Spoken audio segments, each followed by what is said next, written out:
नगरी बड़ी दूर नगरी, कान्हा दूर नगरी बड़ी दूर नगरी, कान्हा दूर नगरी बड़ी दूर नगरी। राधे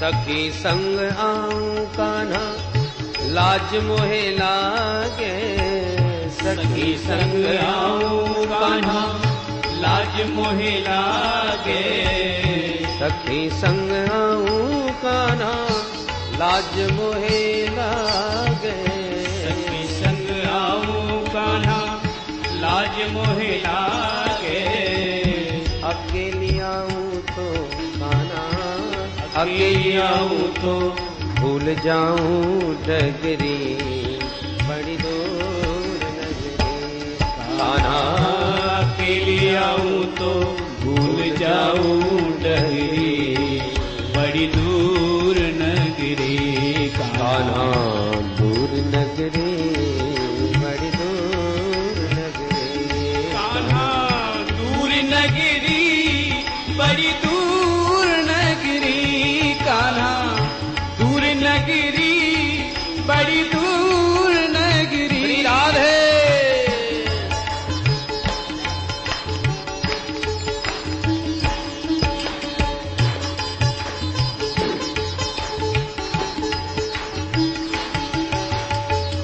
तेरी नगरी में कान्हा कान्हा कान्हा,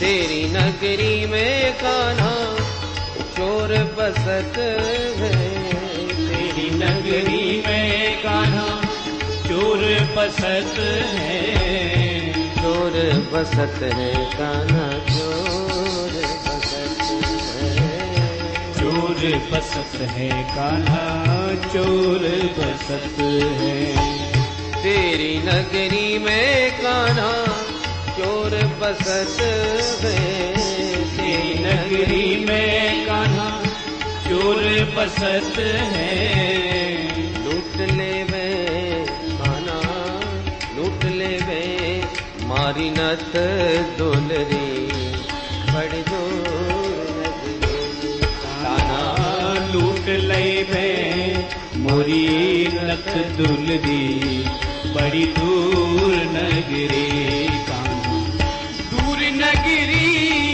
बड़ी दूर नगरी, कान्हा दूर नगरी बड़ी दूर नगरी। राधे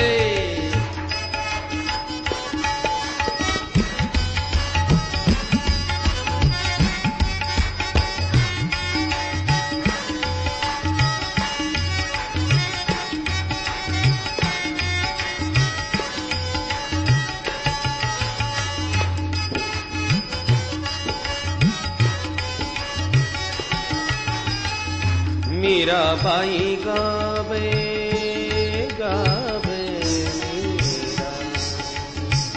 मीरा बाई गावे गिरधर के गुण, मीरा बाई गावे गिरधर के गुण, मीरा बाई गावे गिरधर के गुण, मीरा बाई गावे गिरधर के गुण, तुमरे दर्शन बिना तुमरे दर्शन बिन मैं तो हो गई बाबरी बड़ी दूर नगरी, कान्हा तुमरे दर्शन बिन मैं तो हो गई बाबरी बड़ी दूर नगरी। राधे दूर नगरी बड़ी दूर नगरी, कान्हा दूर नगरी बड़ी दूर नगरी। कैसे आऊं रे कन्हाई कैसे आऊं रे कन्हाई तेरी गोकुल नगरी बड़ी दूर नगरी, कैसे आऊं रे कन्हाई कैसे आऊं रे तेरी गोकुल नगरी बड़ी दूर नगरी कान्हा, दूर नगरी बड़ी दूर नगरी कान्हा, दूर नगरी बड़ी दूर नगरी, बड़ी दूर नगरी, बड़ी दूर नगरी। बोल बंसी वारे की जय। सुदामा जी महाराज तो सुदृढ़ संकल्प के साथ चल पड़े। अब नगरी चाहे जितनी दूर हो, चलते चलते बेचारे जब परिश्रांत हो गए तो एक वृक्ष की शीतल छांव में थोड़ा विश्राम किए। सुदामा जी को विश्राम करते प्रभु ने देखा तो सोचा चलो भाई मार्ग कुछ तो सुलभ करें। तो भगवान ने ऐसी लीला करी कि सोते हुए सुदामा जी को लाके द्वारका में लाके सुला दिया। नींद खुली तो सुदामा जी के होश उड़ गए, भैया ये हम कहां चले आए, ये महिला टारी कैसी दिख रही है। एक पथिक से पूछा, भैया हम द्वारका जावो चाहे जरा पता बताओगे कि कितनी दूर है द्वारकापुरी। पथिक हंसता हुआ बोला, बाबा द्वारका में तो आप खड़े ही हो। क्या कहा, ये द्वारका ही है? बोले हाँ। अरे भाई बड़ा गजब हो गया, इतनी जल्दी आ गए। यदि ये द्वारका है तो जामे हमारो कन्हैया कहां मिलेगा भैया। बोले ये कौन है, कुछ पता ठिकाना बताओ पूरा, मकान नंबर, गली नंबर, मोहल्ला का नाम। सुदामा जी घबराए, तू हमारे कन्हैया को ना जाने। अरे देख भैया ये तो हमारे बचपन की बात है, कहवे की बाको विशुद्ध नाम तो है श्री कृष्णचंद्र, हमारे बचपन के मित्र हैं वो, इसलिए हम कन्हैया कहें। वो पथिक तो नाम सुनते ही उछल पड़ा, तुम हमारे महाराज का नाम ले रहे हो? अरे बाबा उनका नाम लेने से पहले पता है कितने विशेषण लगाए जाते हैं, श्री श्री 1008 श्री महाराजाधिराज द्वारकाधीश कृष्णचंद्र जी महाराज, और तुम न जाने ये कैसा विचित्र नाम बोल रहे हो, ये तो हमने पहली बार सुना उनका।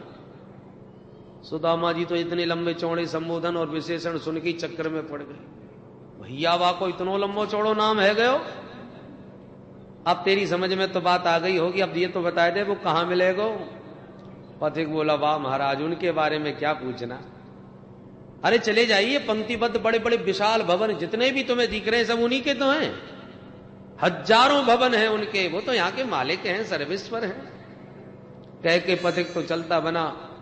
सुदामा जी आश्चर्य में डूबे, उन विशाल भवनों को देखते देखते आगे बढ़े तो बड़ा ही जगमगाता हुआ दिव्य भव्य एक भवन नजर आया, उसी में घुस गए, जो भगवती रुक्मिणी जी का था।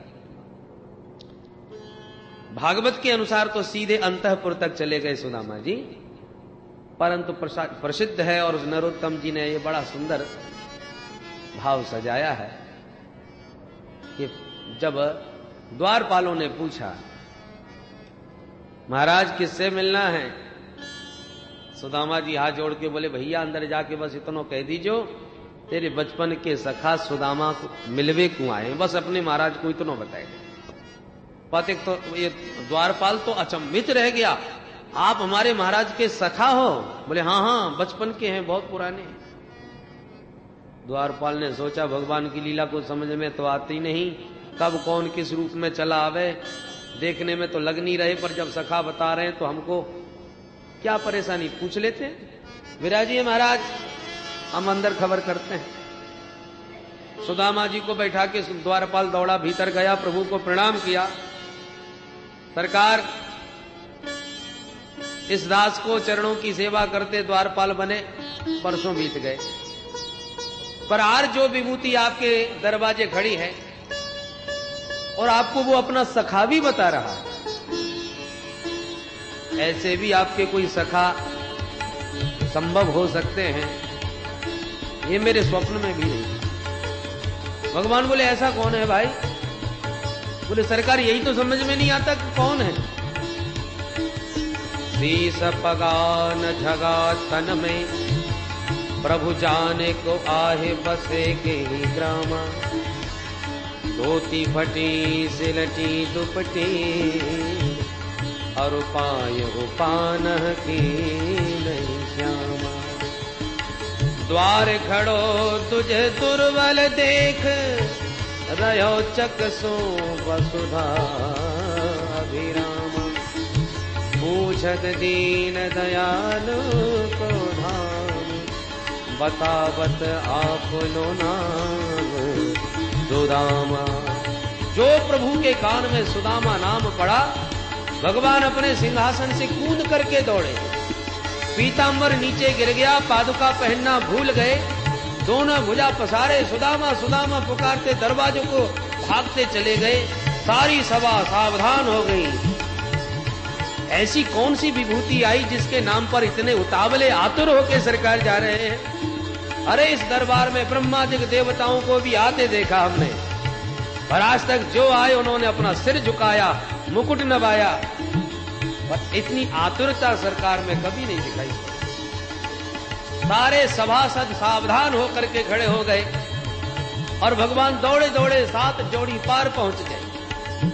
सेवक पीछे पीछे भागे चले जा रहे हैं प्रभु के, और दरवाजे पर खड़े सुदामा जी अनेक प्रकार के संकल्प विकल्पों में गोते लगा रहे हैं। न जाने पहचान पाएगा कि नहीं, उसे याद होगी कि नहीं, नाम का भी स्मरण होगा कि नहीं, अनेक प्रकार के संकल्प। जो भगवान ने दरवाजे खड़े सुदामा जी को देखा, लपक करके दौड़ के भुजा पास में हृदय से कस करके दबा लिया, हृदय से लगा लिया। सुदामा को लगा जैसे आनंद के सरोवर में सराबोर हो गए हो। बोल दीन बंधु भगवान की, भक्त वत्सल भगवान की। दोनों मित्र एक दूसरों के गले लगे, इतने आनंद विभोर के दोनों के ही नेत्र सजल हो गए, दोनों का ही कंठावरुद्ध हो गया। अत्यंत प्रेम की अधिकता में कोई किसी से कुछ बोल ही नहीं पा रहा।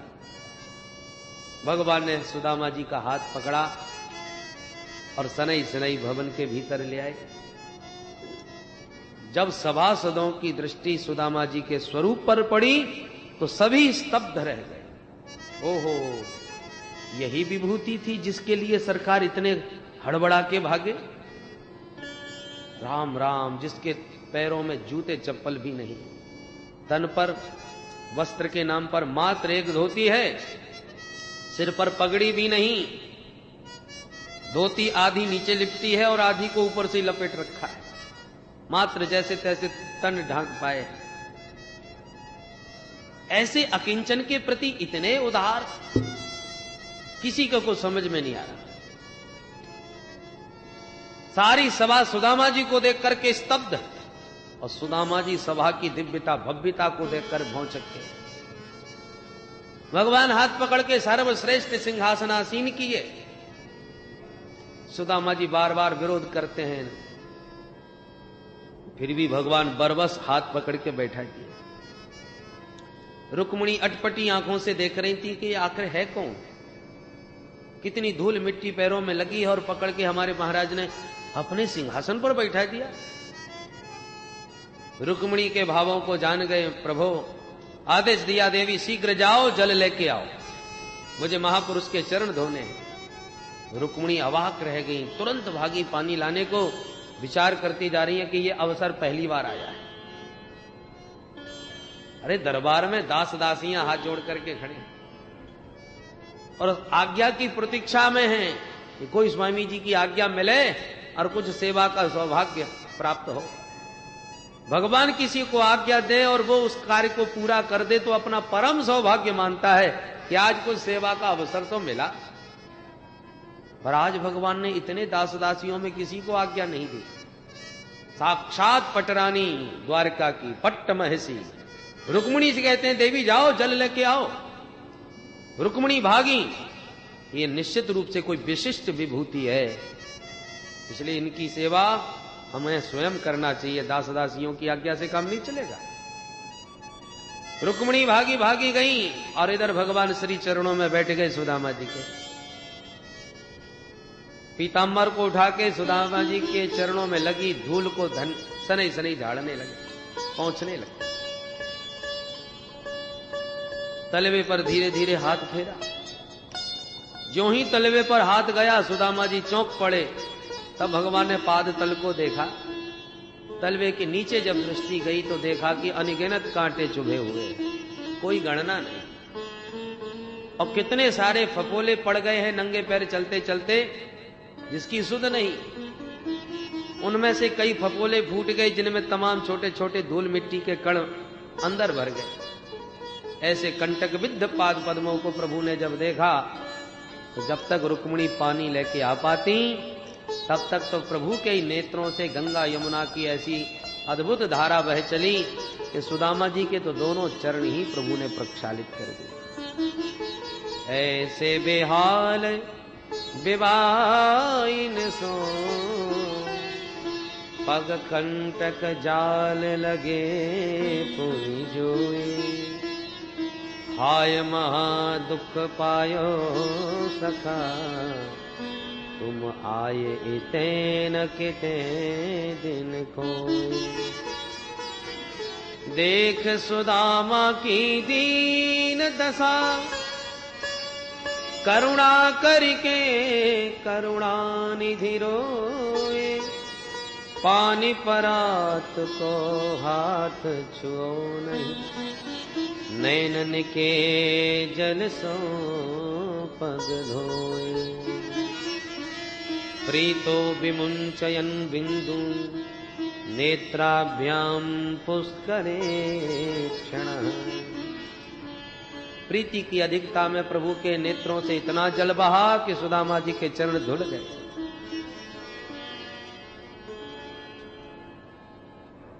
रुक्मिणी पानी लेके आई और ये दृश्य देख करके हक्की बक्की रह गई। खड़ी खड़ी सोचने लगी, किम अनेन कृतम पुण्यम अवधूतेन भिक्षुणा, श्रियाहीनेन लोकेस्मिन् गर्हितेनादमेन च। इस अवधूत ने कौन सा पुण्य किया होगा? सारा जगत मेरे जगदीश्वर के चरण कमलों की रज चाहता है और मेरे स्वामी इसकी चरण रज नेत्र जल से प्रक्षालित कर रहे हैं। इसके समान भाग्यशाली पुण्यात्मा कौन हो सकता है? केवल रुक्मिणी ही नहीं, सारा जगत सुदामा जी के सौभाग्य की सराहना कर रहा है। और सुदामा जी सहमे हुए सिंहासन से चिपके बैठे हैं। प्रभु सुदामा जी के मनोगत भाव जान गए कि सुदामा जी सिंहासन पर मन की बात नहीं कर पाएंगे मुझसे, और मित्र से मिले हैं वर्षों के बाद तो मन की बात तो होनी चाहिए। तो संकोची स्वभाव के सखा को हाथ पकड़ के प्रभु बोले, मित्र बहुत थके हारे मालूम चल रहे हो, इसलिए अंतःपुर में चल के थोड़ा विश्राम कर लो। और चरणों तक रुक्मिणी को देकर भगवान सुदामा जी के साथ भीतर गए। सुंदर स्नान कराया, वस्त्राभूषण धारण कराए, विविध व्यंजनों का भोजन कराया, तांबूल निवेदन किया और उसके बाद रुक्मिणी के एकांतिक कक्ष जहां पर हस्ति दंत निर्मित सुंदर पर्यंक पर दूध के झाग के समान शुभ्र सुकोमल सैया पर शयन कराया श्री सुदामा जी महाराज को। सुदामा जी को लेटकर ऐसा लगा जैसे क्षीर सिंधु में अवगाहन कर रहे हो। आनंद विभोर हो गया, मन आह्लादित हो रहा है। इतनी खुशी है कि शब्दों में व्यक्त कर नहीं पा रहे, भगवान से कुछ बता नहीं पा रहे अपने आनंद के। इतना अपार हृदय में सुख का अनुभव हो रहा है। और प्रभु के स्वभाव का तो मन ही मन प्रसन्नता के मारे मन ही मन सराह रहे, बोल नहीं पा रहे। सुदामा जी जब शयन करने लगे तो प्रभु चरण दबाने लगे।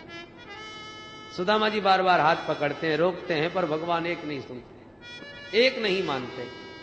सुदामा जी जानते हैं, बचपन से ही मालूम है ये तो बड़ा हठी है, जो करना चाहे सो ही करेगा, व्यवहार होना है। पर रुक्मिणी जी ने देखा मेरे नारायण नारायण नारायण नारायण नारायण नारायण, लक्ष्मी नारायण नारायण नारायण, श्री नारायण नारायण नारायण। बोल दीन बंधु भगवान की। रुक्मिणी जी ने देखा जब मेरे स्वामी चरण सेवा कर रहे हैं तो मुझे भी तो कुछ सेवा करना चाहिए इस महापुरुष की। क्या सेवा करूं? कुछ समझ में नहीं आया तो तुरंत एक पंखा उठा के ले आई और एक किनारे खड़ी होके हवा करने लगी। देवी पर्यचरत साक्षात चामर व्यजनेन वै। देखो तो इस अवधूत के ठाठ साक्षात लक्ष्मी जिसका पंखा झल रही हो और साक्षात लक्ष्मीपति जिसके चरण दबा रहा हो, संसार में इससे बड़ा संपन्न और कौन हो सकता है। लक्ष्मी नारायण दोनों ही सेवा में समर्पित हैं। भगवान कहना चाहते हैं कि कोई सुदामा जैसा बने तो सही। निरपेक्षम मुनिम शांतम निर्वैरम समदर्शनम अनुव्रजाम्यहम नित्यम ओ ये त्यंघ्रिरेणुभिः। भगवान तो उसकी चरण रज में स्नान करने को तैयार हैं। कोई निरपेक्ष बन के तो देखे। हमारी तो न जाने कितनी अपेक्षाएं, हर व्यक्ति से जो हमसे जुड़ा उससे हमने अपेक्षाएं की। ये हमारे ये काम आएगा, इससे ये काम चलेगा। प्रभु का भी भजन करते हैं तो उसमें भी अपेक्षाएं। भगवान से भी ये मांगेंगे वो मांगेंगे, फैक्ट्री बढ़िया चलेगी, बेटा हो जाएगा, नाम हो जाएगा, प्रतिष्ठा बढ़ जाएगी, बहुत सारी अपेक्षाएं। और निरपेक्षम, किसी से कोई अपेक्षा नहीं, मन में कोई इच्छा शेष नहीं, ऐसा निरपेक्ष संत कोई बन जाए तो भगवान कहते हैं अहम नित्यम अनुव्रजामि। मैं नित्य प्रति क्षण उसके पीछे पीछे भागता हूं। काय के लिए? अंघ्रि रेणुभिः पूये। उसके चलने से जो धूल उड़ रही है उसकी चरण धूल में स्नान करके मैं अपने को पावन करता हूं। ये भगवान का वचन उद्धव से है। सुदामा जी की सेवा में आज समर्पित हैं प्रभु। अचानक चरण दबाते प्रभु ने पूछा, मित्र बहुत वर्षों के बाद आपके आज दर्शन भये हैं। अब पहले तो मुझे ये बताओ, विवाह हो गया, शादी वादी हो गई? अब भगवान तो चाहते हैं कि हम उसी बचपन में दोनों मित्र पहुंच जाएं जहां गुरुकुल में खूब हास्य परिहास किया करते थे। और बचपन का मित्र बुढ़ापे में मिल जाए तो बुढ़ापा भी उस समय भूल जाते हैं। वो सारा बचपना आंखों में नाचने लगता है। उस दिन ये हुआ था, उस दिन ऐसा हुआ था, बचपन की यादें ताजा हो जाती हैं। तो भगवान ने सबसे पहला प्रश्न किया,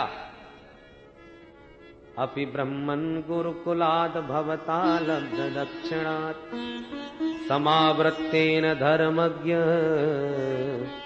भार्योढ़ा सदृशीन वा। मित्र पहले ये बताइए, तुम्हें कोई तुम्हारे अनुकूल भारिया मिली के नहीं? शादी वादी हुई के नहीं? इस बात पर थोड़े से शर्माए गए सुदामा जी।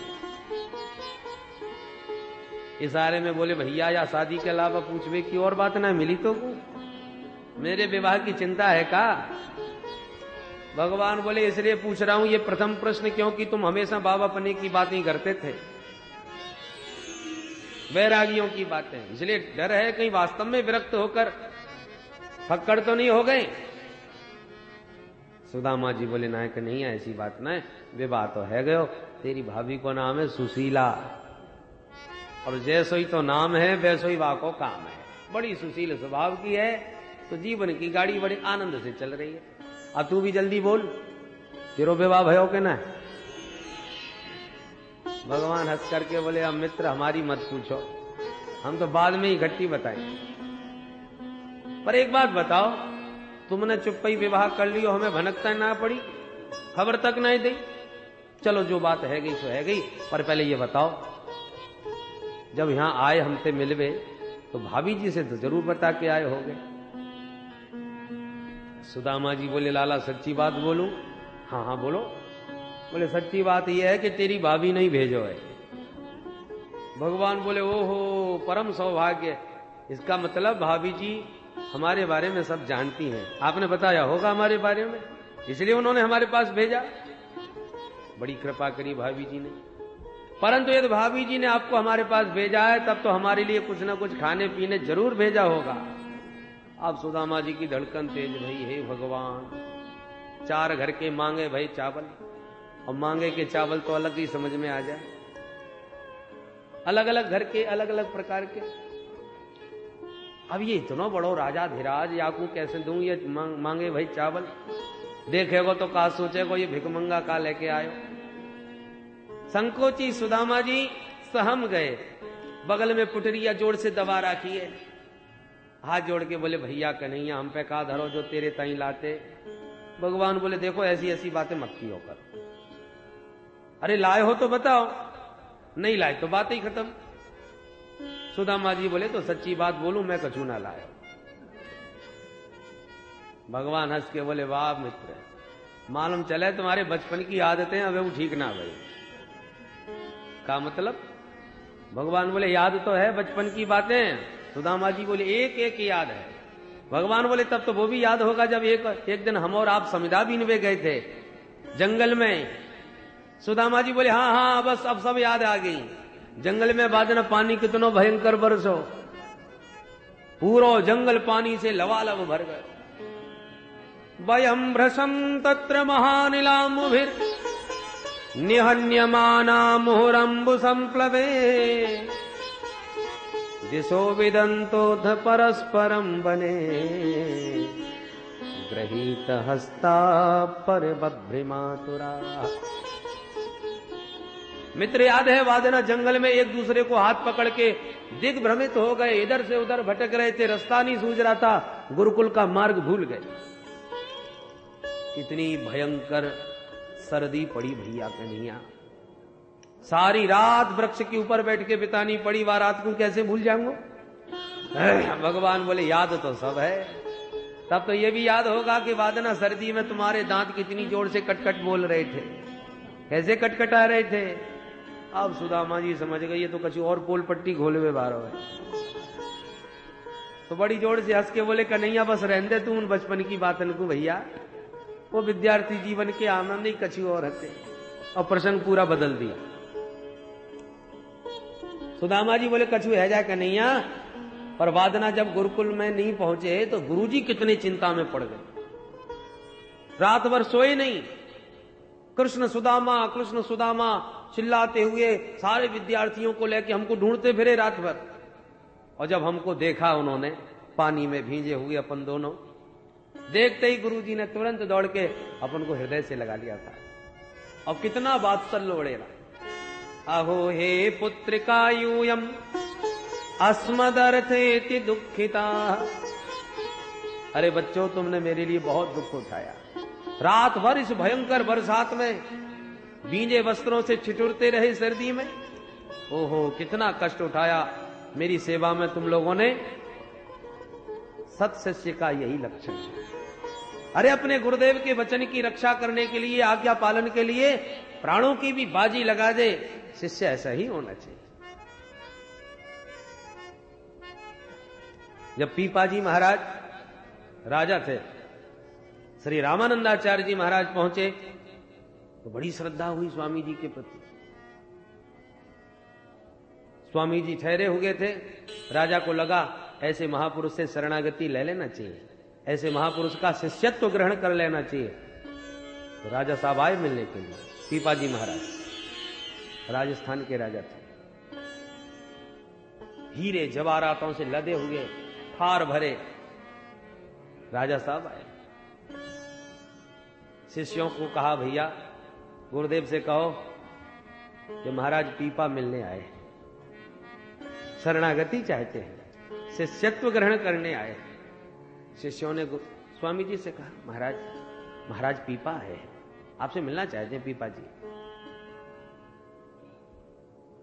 स्वामी जी ने अंदर से ही शिष्यों से कहलवा दिया, जाओ उनसे कह देना हम राजाओं से बात नहीं करते। शिष्यों ने कह दिया, हमारे गुरुदेव की आज्ञा है कि वो राजाओं से बात नहीं करते।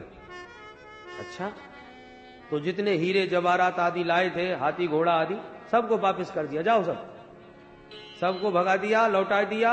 एक साधारण से वस्त्र धारण करके हाथ जोड़ के शिष्यों से कहा, अब कहो कि एक साधारण सा प्राणी आपके शरण में आया है। अब वो राजा नहीं, एक अकिंचन आया है आपकी शरण में। शिष्यों ने कहा गुरुदेव अब तो उसने हाथी घोड़े हीरे जवाहरात सब भगा दिए, लौटा दिए, अब तो साधारण से वस्त्र पहन करके आपकी शरणागति ग्रहण करना चाहता है, अब तो ले आए। स्वामी जी को लगा भाई बड़ा श्रद्धालु है, अच्छा उसे कहो हम उसे मिलना नहीं चाहते। महाराज वो बेचारा बहुत प्रेम से आपकी शरणागति ग्रहण करना चाहता है। अरे भाई उससे कहो कि जाके कुआं में गिरे। स्वामी जी ने ये कहा हमारी आज्ञा है, कह दो उससे। शिष्यों ने जाके कहा